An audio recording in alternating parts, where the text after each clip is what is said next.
నరేంద్ర మోడీ గుజరాత్లో ముఖ్యమంత్రిగా మొట్టమొదటి ప్రమాణ స్వీకారం చేసేకొచ్చిన అతిపెద్ద ఛాలెంజ్ ఎదురు దెబ్బ భూకంపం. భారీ ఎత్తున లక్షలాది మంది రోడ్లను పడ్డటువంటి వాళ్ళు, లక్షలాది మంది అన్యాయానికి గురైనటువంటి వాళ్ళు.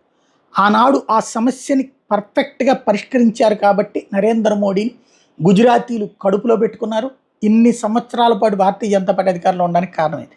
అయితే ఈ గుజరాత్ ఈ భుజ్ సంబంధించినటువంటి ఈ భూకంప అంశాన్ని ఒక మ్యూజియంగా అక్కడ ప్రొజెక్ట్ చేసుకొచ్చారు.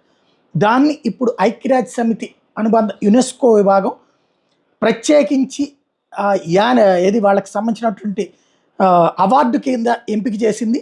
ఒకసారి అదేంటో చూద్దాం.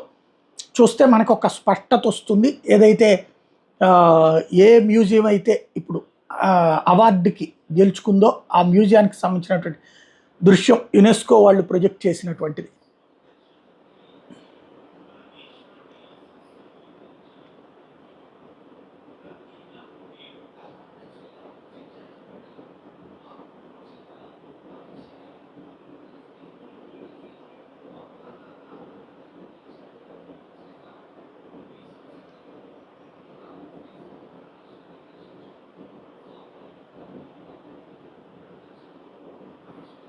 దీన్ని ఇప్పుడు ప్రస్తుతం ఐక్యరాజ్య సమితి అనుబంధ యునెస్కో టాప్ 5లో చేర్చడం అన్నటువంటిది కీలకమైనటువంటి అంశం. ఆ మ్యూజియాన్ని ప్రొజెక్ట్ చేయడం అన్నటువంటిది.